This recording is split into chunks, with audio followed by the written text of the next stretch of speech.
Good morning. आज हम worksheet number 84 करने वाले हैं और किसी कारणवश मैं आपकी वर्कशीट नंबर 83 नहीं बना पाई। और अगर आपको लगता है कि मुझे 83 की वर्कशीट के क्वेश्चंस आपको बताने हैं तो आप मुझे कमेंट करके ज़रूर बताइए। तो चलिए, जो हमारी वर्कशीट नंबर आपकी जो 84 है उसमें हम पृष्ठीय क्षेत्रफल और आयतन, जो हमारा चैप्टर नंबर 13 है वो चल रहा है, और उसमें हम वर्कशीट नंबर 47 की पुनरावृत्ति करेंगे। तो जो हम इसमें क्या है, आपका 1 से लेके जो 7 तक के जो क्वेश्चंस हैं बच्चों, इसमें आपके सारे ये मल्टीपल बहुविकल्पीय प्रश्न हैं जिनके 4 आंसर है, उसमें से कोई एक सही है। और उसके बाद 7 के बाद जो आपके 8 से लेके 12, ठीक है, ये आपके पूरे लॉन्ग क्वेश्चंस हैं। उनको बहुत लॉन्ग भी नहीं है, बट इसमें आपको पूरा कैलकुलेशन करके सॉल्व करके दिखाना पड़ेगा स्टेप बाय स्टेप। ये 5 क्वेश्चंस हैं आपके, ठीक है। कोशिश करूँगी आपको हिंट दूँ, और 1-2 क्वेश्चन तो मैं आपको सॉल्व करके बता दूँगी, लेकिन बाकी जो क्वेश्चंस हैं तो जैसे कि हिंट दूँगी और कुछ हो सकता है 1-2 क्वेश्चन मैं सॉल्व करके बता दूँ, क्योंकि सारे सॉल्व करूँगी तो बच्चे बहुत ही लेंथी वीडियो हो जाती है। और दूसरी बात कि आपका जो सभी में सिर्फ आयतन से रिलेटेड प्रश्न है, तो आयतन का फॉर्मूला मैं आपको बता दूँगी, तो सेम आपको वैल्यू पुट करनी है, वो हो जाएगा। तो चलिए मैं आपको बताती हूँ। सबसे पहले आपका जो इसमें ज़्यादातर जो बात हो रही है वो गोले के आयतन की बात हो रही है ना। तो जो गोले का आयतन होता है बच्चे, वो क्या होता है? ये आपका एक गोला होता है ना। ये 3D शेप का होता है, जैसे कि आपकी बॉल। ये बॉल है, ये आपका, ठीक है, एक गोला है। और गोले का आयतन क्या होता है? हाँ, 4/3 पाई आर क्यूब। ये फॉर्मूला होता है आपका गोले का आयतन, ठीक है। ये गोले का आयतन है, ठीक है, ये फॉर्मूला है। आप इसको ध्यान रखिए, क्या होता है? पाई आर क्यूब, और उसके साथ आपका 4/3 की मल्टीप्लाई होती है। ये गोले का आयतन का फॉर्मूला है, बस इसको ध्यान रखिए। बाकी सारे क्वेश्चंस आपके इसी फॉर्मूले से होंगे। तो बच्चे, जो आपका पहला क्वेश्चन है वो आपका ये है कि 2r त्रिज्या वाले गोले का आयतन। अब 2r क्या है? यहाँ पे आपको त्रिज्या की वैल्यू दी है। जैसे आपको 5 त्रिज्या देते, 5 सेंटीमीटर, 6 सेंटीमीटर, इस तरीके से आपको 5 सेंटीमीटर कोई आपका अचर पद ना देकर आपको एक चर संख्या दे दी है। तो आप इससे कंफ्यूज मत होना। तो जो आपकी आयतन है, ये आयतन को मैं v से डिनोट कर रही हूँ। तो ये आपका 4/3 पाई आर क्यूब। तो अब इस फॉर्मूले में 4/3 आपका ऐसे ही रहेगा। अच्छा, एक बच्चे देखिए, ऑप्शन में, हर एक ऑप्शन में पाई की वैल्यू पाई ही है, तो आपको पाई की वैल्यू रखने की कोई ज़रूरत नहीं है। कुछ हिंट हम, जो हमें सॉल्यूशन दिए होते हैं एमसीक्यू में, हम उससे लेते हैं। तो पाई को ऐसे रखिए। और जो आपका आर है, आर की वैल्यू उसने दी है 2r, तो हम यहाँ पे 2r की आर की जगह 2r रखा, क्योंकि हमारी जो त्रिज्या है वो 2r है, और ऊपर है क्यूब। अब आप इसके बाद देखिए, 4/3 पाई ऐसा का ऐसे ही आपका, तो कितना हो जाएगा आपका? देखिए, 2 की मल्टीप्लाई आप 3 बार करोगे तो कितना आ जाएगा? 8, और आर क्यूब, ठीक है। उसके बाद आप ये 8 की अगर हम 4 में मल्टीप्लाई करेंगे तो क्या आ जाएगा? 32 अपॉन, ये 3 है ही हमारा, और आर क्यूब।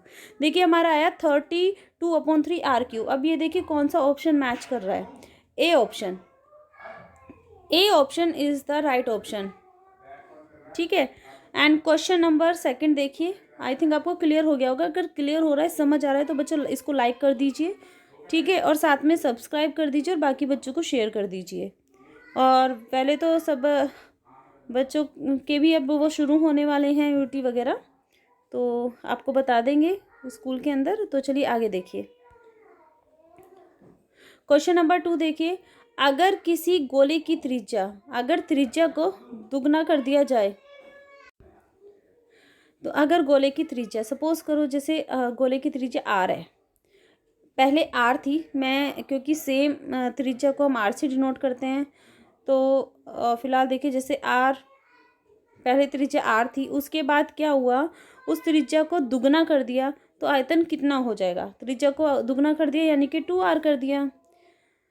तो उस टाइम पे जो हमारा गोले का आयतन है 4/4, ये वॉल्यूम हमारा 4/3 पाई आर क्यूब।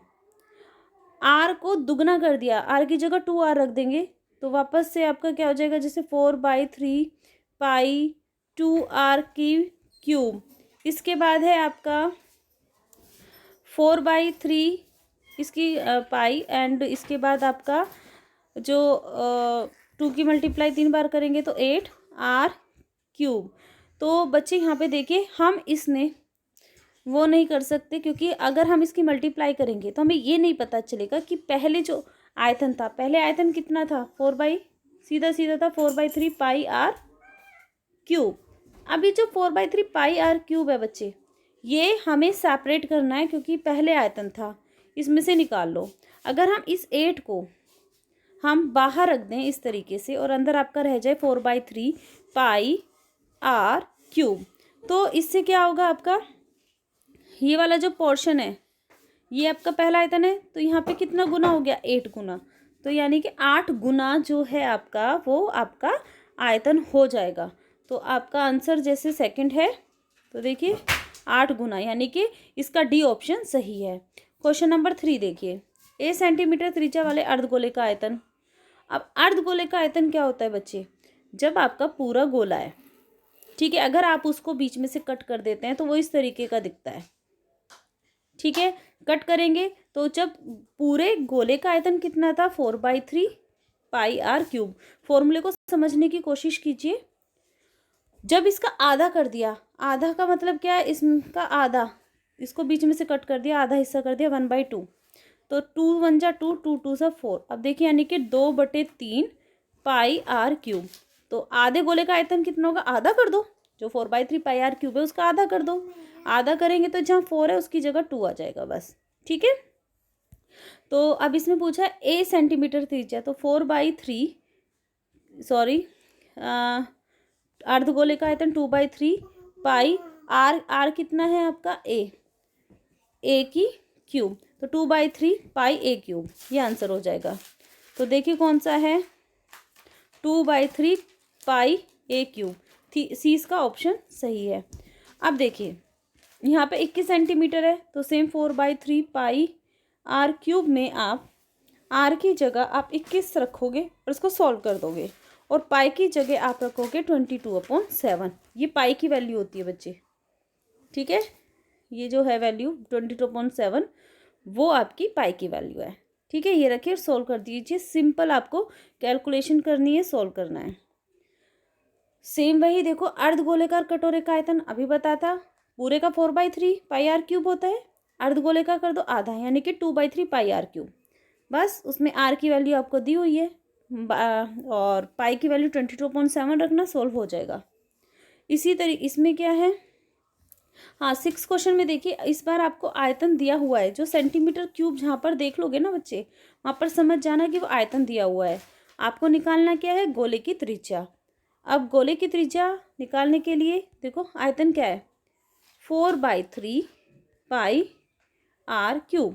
अब आयतन है आपका 113.04 इक्वल 4/3 पाई की वैल्यू 22/7, और आपको त्रिज्या ज्ञात करनी है, इसको ऐसे रहने दो। अब ये जो पूरा पोर्शन है, ये सारा का सारा इधर ले आना, सॉल्व करने पॉइंट हटा तो नीचे तो 100 आ ही गया, क्योंकि 2 के बाद पॉइंट है। अब इसके बाद आप देखो जितना कैंसिल हो रहा है उतना कैंसिल कर दो। आप यहाँ से जब ये पूरा पोर्शन इधर आएगा तो आपका इस तरीके से आ जाएगा, यहाँ पे मल्टीप्लाई है, ये डिवाइड में, डिवाइड वाले ऊपर मल्टीप्लाई में चले जाएंगे, और जो मल्टीप्लाई में वो डिवाइड में आ जाएंगे, इस तरीके से 11304 मल्टीप्लाई 3 मल्टीप्लाई 7 अपॉन में 100 मल्टीप्लाई 4 मल्टीप्लाई 22, और बराबर में है आपका r²। तो जो r² है ना बच्चे, ये स्क्वायर जो है जब इधर आएगा तो ये आपका अंडर रूट में हो जाएगा, इस तरीके से अंडर रूट में। बस इसको सोल्व करना, अंडर रूट से बाहर निकालना, तो आपकी त्रिज्या आ जाएगी। आंसर्स आप मुझे कमेंट करके ज़रूर बताइए। इस तरीके से आप अपने क्वेश्चंस कर सकते हैं, और ये मैंने आपको बता दिया था, थोड़ा सा चेंज था इस क्वेश्चन में कि इस बार आपको त्रिज्या निकालनी थी। अब आपको 2 गोले हैं, उनके जो आयतन का अनुपात आपको दिया है, त्रिज्या का अनुपात निकालना है। आयतन क्या है, 4/3 पाई r³, दूसरे का भी 4/3 पाई r1 r2 है ना, ऐसे अलग अलग कर दिया और यहाँ पे आ जाएगा 64/27। अब 4 पाई से पाई से पाई कैंसिल हो गया, 64 इससे कैंसिल हो जाएगा, 16 आ गया, ये 3 इधर आ गया, यानी कि आपका अब एक और चीज़, 2 8 16, 8 3 24, तो 24 तो इधर आ गया, इधर बच गया आपका R1³/R2³।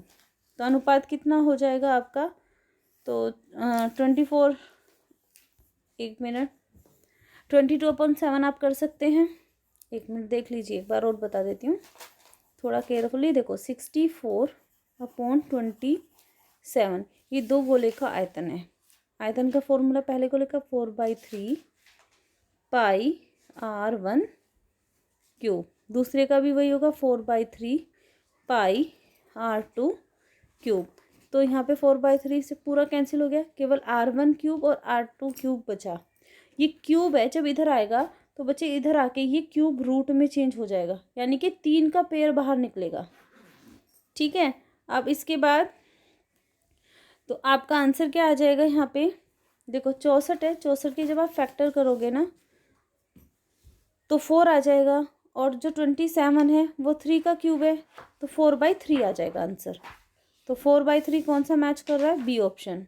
इस तरीके से बच्चे आपके जो 8 से आपके 12 क्वेश्चन हैं ये आपको सॉल्व करने हैं। सेम फॉर्मूला आपको अप्लाई करना है, कुछ नया नहीं करना है, बहुत इजी है, आप आसानी से कर सकते हैं। उम्मीद करती हूँ आपको समझ में आया होगा। तो बच्चों सब्सक्राइब करें और बाकी बच्चों को शेयर जरूर करें। थैंक यू बच्चों।